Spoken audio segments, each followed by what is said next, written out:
Some people in the comments often ask me why I only criticize everything, why I never talk about anything positive. Okay, though I don't like any binary judgments, here's something positive. Let's talk about joy. Joy isn't just a pleasant emotion you experience when something nice happens. It's a functional mechanism, a resonance between your authentic nature and your contact with reality. When what you're doing, feeling, or experiencing aligns with who you actually are, resonance occurs. You feel it as joy. Resonance means your internal frequency matches the frequency of the action or moment, not an evaluation process where your brain judges this is good. A direct synchronization. Like when a musician plays a melody that matches their internal state, or when a child runs and jumps and the movement perfectly expresses their energy. Joy functions as a base state, not a peak experience you chase. A child in joy doesn't think, how do I get more joy? They simply exist in it. Joy can be background, a sustained condition that doesn't require constant renewal.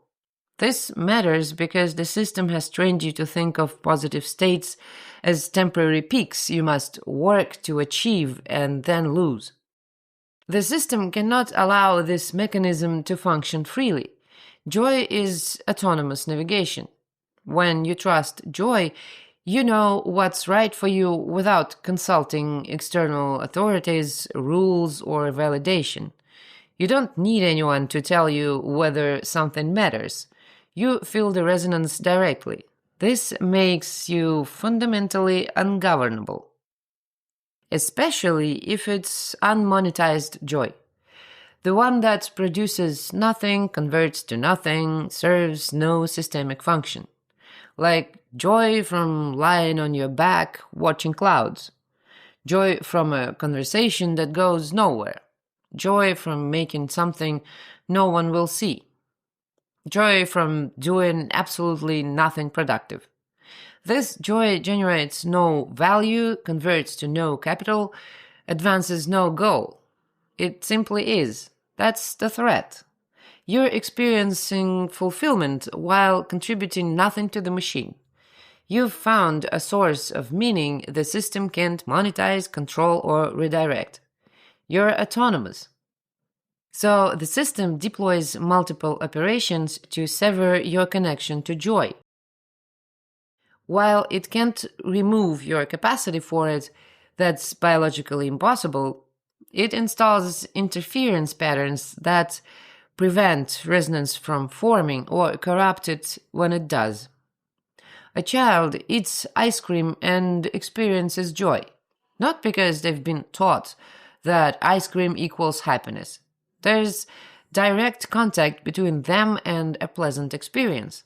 No layers of interpretation, no anxiety about whether this feeling is correct. They feel pleasure, they trust that feeling, and joy emerges from that clean resonance. Then gaslighting enters. You're not hungry, you're just being difficult. That doesn't hurt, stop making a fuss. You're not tired, you're lazy. You don't really want that, you're just spoiled. Each statement performs a surgical operation. It separates your lived experience from its validity.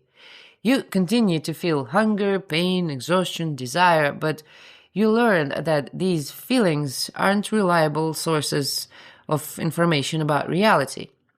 Truth exists outside you in the authority figure who corrects your faulty perceptions. This creates a permanent split. Experience continues, but you can no longer trust it as authoritative. Your joy becomes suspect. When you feel it, you immediately question, is this real joy or am I misinterpreting? Should I be feeling this? Is there something wrong with me for enjoying this? The mechanism of verification breaks. Joy requires certainty that what you're feeling matters. Gaslighting installs doubt at the foundation. You feel joy but can't trust it as a genuine signal about what's right for you. Then there is another trick. The system replaces joy with pleasure. These aren't synonyms, and confusing them is lethal to autonomy. Pleasure is a physiological response to stimulus. Sugar, alcohol, sex, purchases, social media likes all trigger dopamine, serotonin, endorphins. Pleasure is fast, intense, reproducible through external means, and completely disconnected from whether the action aligns with your authentic nature. Critically, pleasure operates as a cycle, exactly like addiction. You get the hit, it fades, you need another one. The structure is identical to substance dependency. Consume, brief satisfaction, emptiness, consume again. You're never done seeking pleasure. It's engineered incompletion. Joy is a resonance. It's deeper, more durable, and emerges only from genuine alignment. You can't artificially manufacture it. It accumulates over time and forms direction. Joy doesn't demand repetition. It can exist as a sustained state. Joy tells you what matters. Pleasure just tells you what feels good in the moment, then demands you chase the next moment. The adult eating ice cream experiences this split directly. Physiologically pleasant, the taste, the sugar hit, the dopamine release, but no joy. Why? Because between you and the experience sit layers of guilt, shame, doubt, and systemic conditioning. This isn't healthy. I'll gain weight. I have no self-control. I should have chosen something better. The interference corrupts the resonance. Consumerism operates entirely through this substitution.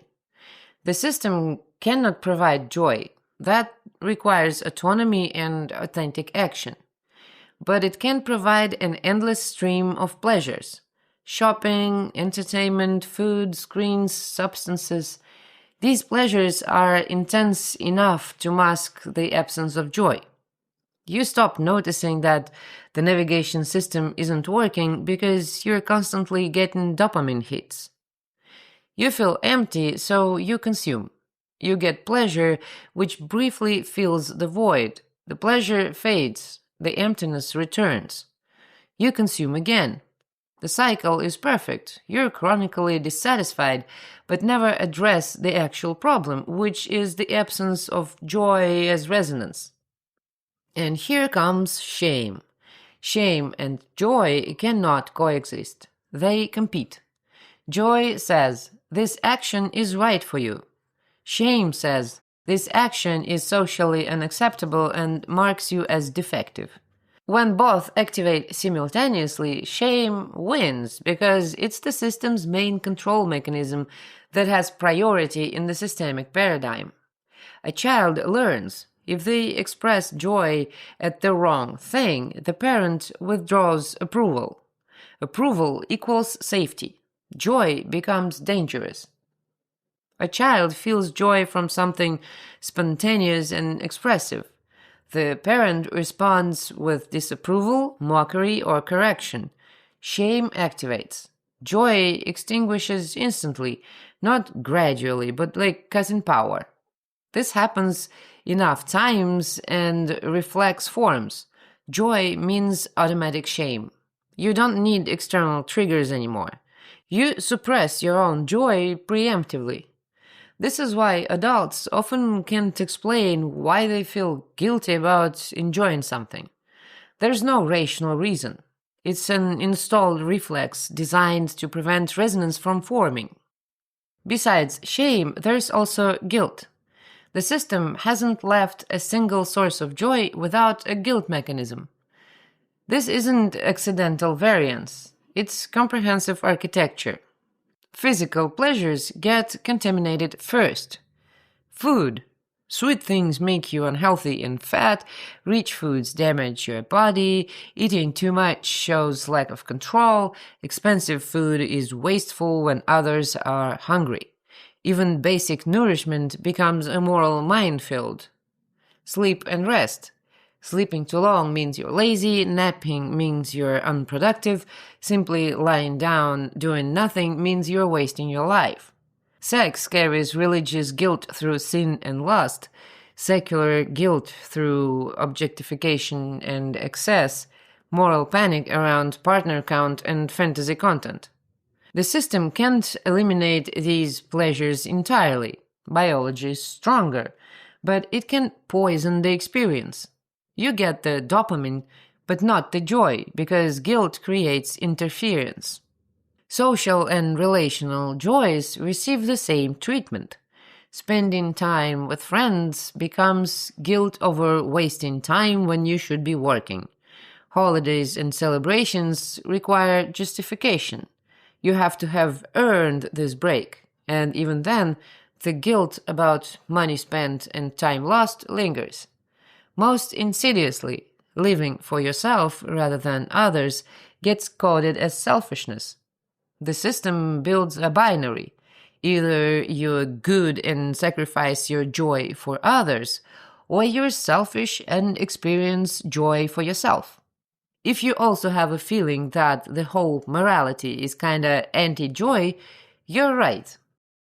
Creativity should be pure joy.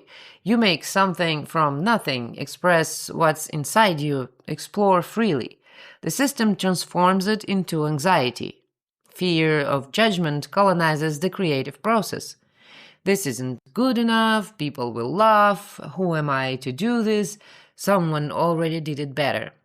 You're not enjoying creation, you're fighting an internalized critic that channels potential systemic rejection. If your creativity doesn't generate money or status, additional guilt enters. You're wasting time on irrelevant activities instead of real work. Creativity gets permitted only as hobby, marginal, not serious, profession, now it's labor, not joy, or therapy. You're broken, art heals you. Creativity for the joy of creating equals immaturity and time theft. Intellectual joys, curiosity, learning, play, exploration, only get approved in utilitarian form. Knowledge must serve career advancement or practical application. Learning because you're fascinated and the process brings you joy, that's time waste. Adult play is infantilism. Games are addiction and escapism. Even when permitted, they require justification through stress relief or social bonding. Pure play, activity for its own sake with no external goal, doesn't exist in acceptable adult life. The most dangerous joy, doing nothing, just existing without purpose or product. In many cultures, lazy functions as a moral condemnation more severe than cruelty. You can be a hard-working psychopath and the system forgives you. Be joyful but idle and you're a parasite. The Soviet Union literally criminalized it. There was a legal statute against parasitism, or socially unproductive behavior. There is no direct translation for the term tuniятство, for people who didn't engage in socially useful labor. Doing nothing, even if you're materially self-sufficient, became a prosecutable offense. That's why all the rock stars of that era were officially employed as night watchmen, janitors, or stokers. The joy of simply being, breathing, existing, watching the world, thinking about nothing in particular, represents maximum autonomy. You're not producing, not consuming, not serving any systemic function. You just are. The system cannot allow this without punishment. Guilt for idleness is one of its most powerful control mechanisms. Another layer, linking joy to inevitable suffering. Every language has its own version of that program. Don't get too happy, you'll cry later. Too much laughter leads to tears. Don't get too excited, or don't count your chickens before they hatch. These aren't random folk sayings. They are mechanisms for preventive suppression through fear. The logic, joy now means pain later. If you allow yourself to feel good, you'll pay for it. Better to suppress joy preemptively and avoid the fall. This operates more subtly than direct prohibition. Joy isn't forbidden, it's declared dangerous. The child learns to fear their own joy, to associate it with common punishment. They begin self-suppressing before anyone tells them to. Modern form, don't get your hopes up. Sounds protective. Don't set yourself up for disappointment. Functions as suppression of joy from anticipation. You don't allow yourself to feel excited about something coming because what if it doesn't happen? Results. Life without joy in process, only anxiety about outcomes. The person who fears punishment for joy exists in chronic stress. They can't relax even when everything is fine because they're waiting for the other shoe to drop.